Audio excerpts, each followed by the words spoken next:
Before the video begins, I wanted to mention that this video was recorded a few months ago for a school project with a friend of mine, and it's more of a small passion project for the both of us, and now I'm sharing it with all of you, so enjoy.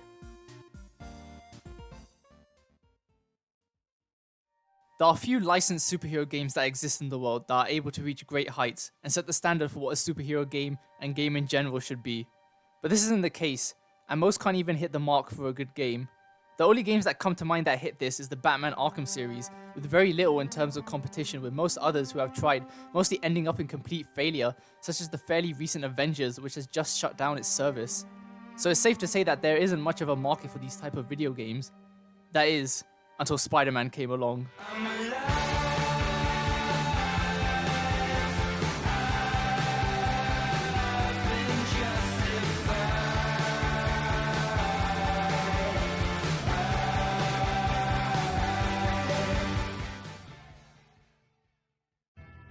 Now, for a little bit of history, Spider-Man games weren't much of a deal in the gaming world, as the quality they released ranged from downright awful to painfully mediocre, with the only exception being 2004's Spider-Man 2, that managed to have an exceptional web-swinging system that required skill and precision to master, and set the bar for what a true Spider-Man's super experience should be.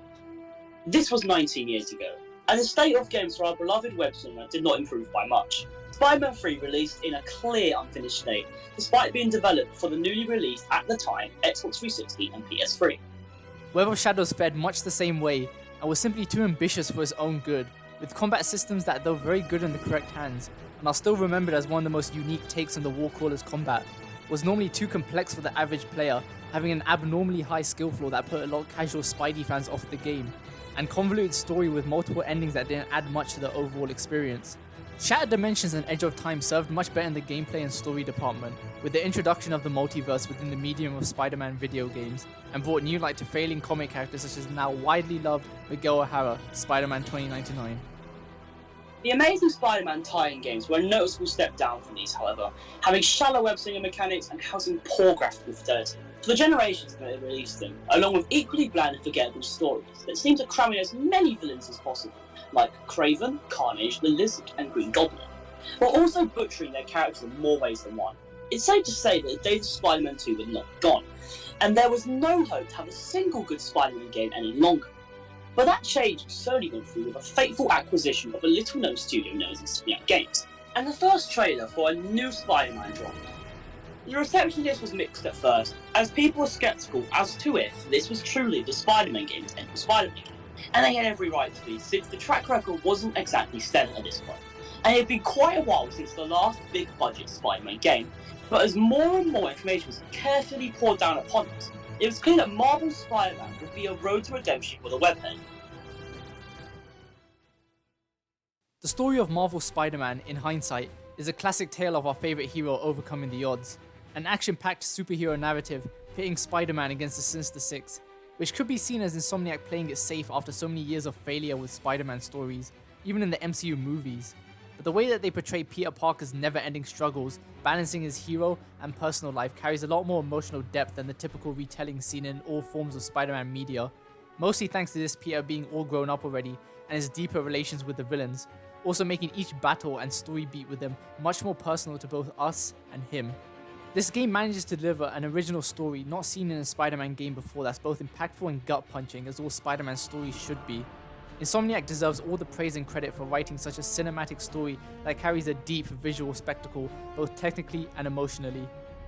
Spider-Man Possibly Games is one of the best video game openings of all time, showing the struggle that Peter always faces when choosing between making ends meet and being Spider-Man.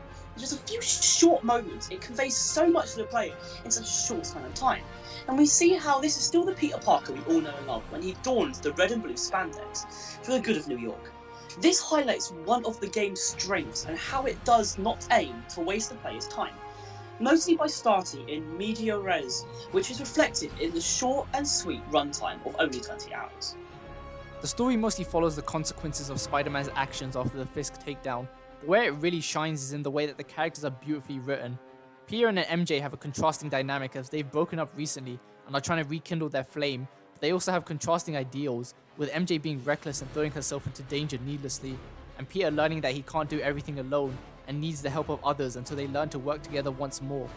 It gets even better in regards to the villains and the relationship that Peter shares with Martin Lee and Otto Octavius. Watching the philanthropist Lee giving his life and hard work at Feast away to become a cold-blooded terrorist just to spite Norman Osborn, or experiencing Otto, the mentor and friend that Pete cherished, eventually turn to the ruthless and rage-blinded Doc Ock.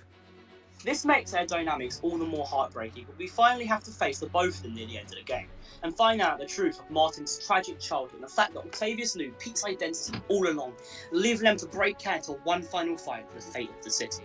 All being sold by Yuri Lowenthal's absolutely gut-punching voice acting of this scene, as the player can feel the emotion dripping from every word coming out of his mouth, and the masterstroke of cinematic and the sheer spectacle on display that could even put the movies to shame. Another thing to mention is that Insomniac truly understands the characters that drive this universe, and they're absolutely unafraid to tap into the lovable cast at their fingertips, especially with the playful banter that each protagonist share, and Yuri and Spider-Man's constant struggle with the loose cannon Spider-Cop. For a job this tough, we need Spider Cop. You said it! You even did the voice! Okay, don't make it weird. You like me! You really like me! You made it weird. Let's go, we've got work to do. I can't wait. Spider Cop surveys the scene. Placid, but seething with turmoil just beneath its calm surface. What have I done? Even though the narrative can be rather predictable with the age-old tale of good triumphing over evil, it's perhaps the best Spider-Man story within a video game, and it will only get better from here with Spider-Man 2. We have complete and utter faith in Insomniac. The gameplay in Marvel's Spider-Man is quite simple, yet fun and engaging at the same time, with the low skill floor allowing almost anyone to pick it up and enjoy the enriching combat. Some may see the combat and think that it's yet another Arkham clone, but we beg to differ, as this is possibly the best system that manages to reflect the power fantasy of being the web-slinger himself, and just like all the other reviews that came out for this game, they're right. It really does make you feel like Spider-Man. The game doesn't feature much in regards to combos and has a standard 4-hit attack pattern that will be your main workhorse for the duration of the game. Normal attacks also build focus that can be charged up to 3 bars at a time. They allow for healing, but also a full bar can be used to perform a finisher, adding a unique element of decision making within combat that isn't seen in many other games nowadays. Choosing whether to heal or to use a quick finisher to take down an enemy that will certainly take you down if you don't deal with them in time. Having these moment-to-moment decisions certainly add much more depth to an otherwise shallow button-mashing combat system. Spider-Man's combos can be further enhanced with certain suit upgrades, and 3 can be equipped at a certain time, like First Aid, which allows some more health regain from focus bars or fully charged capacitors, which give increased damage if the player's health remains over 100. Adding on to this are the various suit powers which are used in tandem with the skill tree to diversify Spidey's moveset from outright damage buffs to an elegant web blossom. The skill tree doesn't have a large impact on the gameplay, however, as there are only a few moves that are worth unlocking, mainly on the traverse side of things, but it gives a nice sense of progression when leveling up nonetheless. There are many ways to customize Spider-Man to suit your playstyle, whether it be an offensive powerhouse or defensive calculating strategist, making use of all the gadgets at your disposal. And there are a lot of gadgets. There are 8 gadgets in total, ranging from the classic web shooters to a concussive blast absolutely wipes enemies off the face of the earth. However, many of these go underused, as Spider-Man's standard combo and the simple web shooter can practically take down anything when paired with the right suit mods, even on the hardest ultimate difficulty. This is one of the game's key flaws. Enemy design and boss design is basic and made easy once the first playthrough is complete. Enemy variety is far and few between, with little separating each faction other than their designs, as most enemy types are shared across each one, such as the whips. Attacks are clearly telegraphed with the spider sense and are easily dodgeable. This also applies to the bosses to their detriment, where most fights are just dodging until the game tells you to go in and deliver a combo and repeat. They're only really carried by the set pieces as to make up for the lack of depth of the real fights. Perhaps the simplistic combat system drags down the boss fights, but this has clearly been improved with the sequels. Everything does boil down to just dodging and countering, but the flashy animations do make up for it in some regard. Another challenge of the gameplay is the sudden and unwelcome switches from Spider-Man to either Mary Jane or Miles Morales. These missions are exclusively limited to sneaking around, hiding behind boxes, and the sort to avoid getting exploited while going from point A to point B. In these segments, the game becomes Metal Gear Solid, but in the worst way. They're honestly not the best, and break the amazing pace of the game from playing as the Walker himself. It would have been much better to skip these entirely, like the puzzles that we have to endure as Peter, but that is not the case at all. There are only two exceptions to this, however, which are the MJ mission in GCT, working with Spider-Man to take down the demons that have invaded the iconic train station, and Miles' mission, where he has to hide from the Rhino, which has clear horror elements of being a civilian and a superhero as well. More of these would have been so much better than what we got in the main game. Traversal was certainly the largest component of Spider-Man's gameplay, as it's also a key part of his identity as a superhero. Many had bated breath when first getting to grips with the web swinging, and if it managed to live up to the greatness that was Spider-Man 2's movement system, and we're proud to say that it exceeded our expectations many times over. The swinging simply feels so smooth, and it's only made better by the fluid animations that Insomniac have created that capture Spider-Man's personality. This is, in fact, the best web swinging ever. Most of the fun from Spider-Man comes just from swinging around Manhattan. This also fits into the vision that creative director Brian Intihar had when designing the traversal, with the idea of acrobatic improvisation, and that each move made by the player is deliberate despite it being the exact opposite. One such example is when the player may accidentally swing into a building, but it transitions seamlessly into wall running where they can stylishly jump off and resume swinging. The system is virtually flawless, and Insomniac have once again outdone themselves in making the best Spider-Man game they can. The only real issue with the web swinging is that it can feel rather slow even when upgraded to max speed, but it's limited to the PS4's hard drive, and in reality, this is more of a nitpick in the grand scheme of things, and it doesn't detract at all from the overall experience. Traversal is nothing you don't have an enjoyable playground to traverse.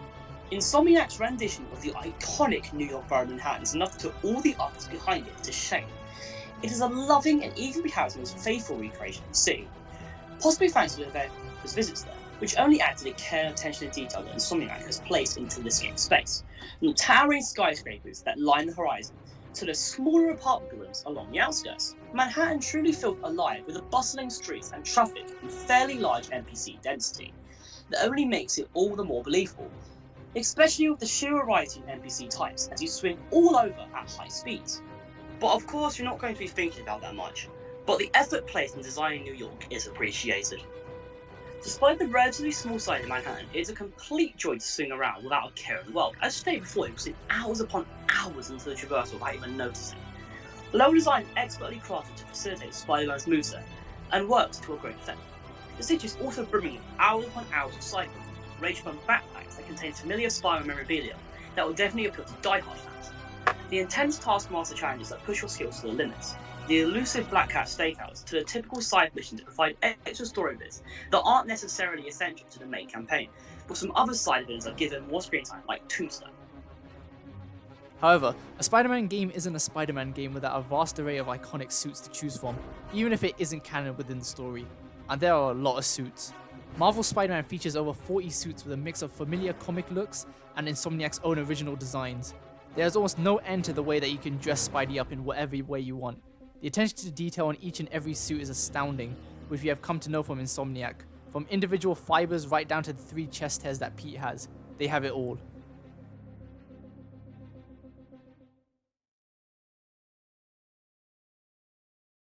Of course, the music in Marvel's Spider-Man is just the icing on the cake when combined with the already stellar gameplay and narrative. Composer John Present has captured the essence of who Spider-Man is in just a few simple tracks, elevating the game to a high level as heroic scores that simply inspire awe. There is no shortage of incredible tracks within the game, whether it be the thrilling vocals in the Golden Age or swinging around and protecting Manhattan from the depths of the criminal underworld.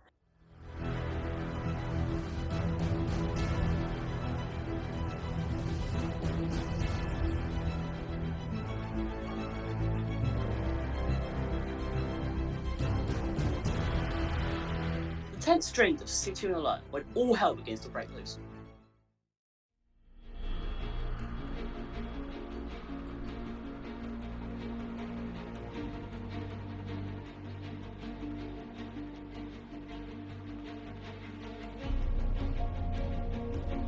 Or the absolutely epic show between Peter and Otto, with the aptly titled yet gut-wrenching Destroying Your Own Creation.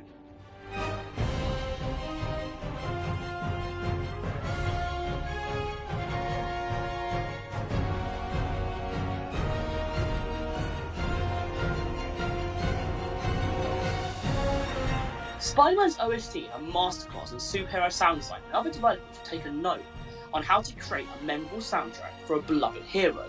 Spider-Man does suffer from the issue that there are only a handful of standout songs attributed with the game's set pieces, where others are mostly forgettable and they are only for background noise.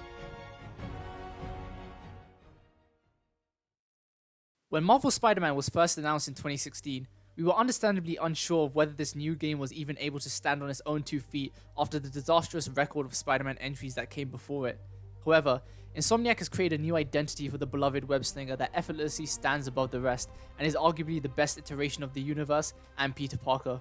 A blood-pumping but heartbreaking story that dares to do what even the movies won't, along with the raw performances from each of the voice actors, where the pure emotion and passion brims from every little line, to the heart-wrenching screams of a distraught Peter, to the witty banter between him and Yuri, and the palpable struggles of MJ and Pete's relationship being strained by their unique circumstances and disagreements, delivering a convincing realization of these characters, combined with a flawlessly designed traversal system that encapsulates the persona of Spider-Man and makes you feel like the hero himself in an unbelievable recreation of the city that never sleeps. It seems that the upcoming Spider-Man 2 aims to address what little flaws the first entry had to make an even greater game than thought possible, and can even compete for this Game of the Year due to the continued hard work of Insomniac Games. It is not an understatement to call Marvel Spider-Man a masterpiece among superhero games.